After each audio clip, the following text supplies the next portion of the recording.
pollution has been a major problem for last decade or so. Unlike common belief that it affects only Delhi, the reality is that 99% of the area in the country is impacted by air pollution. In the cities, it is the ambient air pollution. In rural areas, it is the household air pollution which affects us. Unlike 30 years back, when I used to see 90% of my lung cancer patients to be smokers, these days more than 50% of my lung cancer patients are non-smokers. But they are actually smokers because they are smoking polluted air. The moment a child is born and takes his or her first breath, the toxins in the air start impacting the lungs, and we are seeing a lot of these newborn babies having breathing problems. As the child grows older, this effect continues.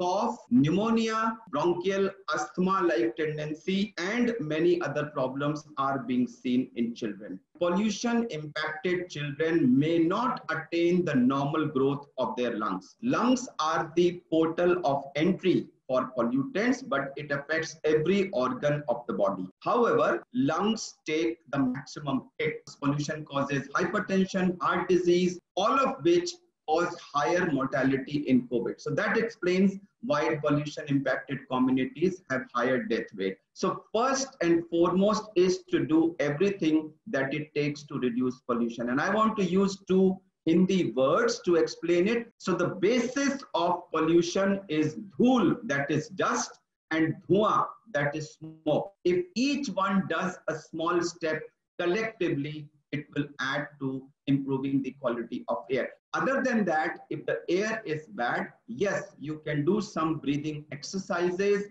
but first and foremost is to avoid exposure. So if you have high pollution levels, it is advised that you do not go outdoors.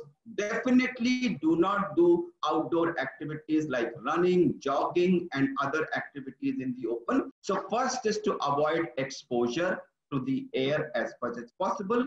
Go out when the sun has come, because once the sun rises, the sunshine actually leads to a reduction in these levels, and therefore that's a better time to go out. You also can have a lot of plants inside those houses. So Erica palm, mother-in-law's tongue, large leaf wala money plant. These are plants which soak a lot of pollutants and release oxygen. And if you have a lot of these inside your house, this will again improve the quality of your air.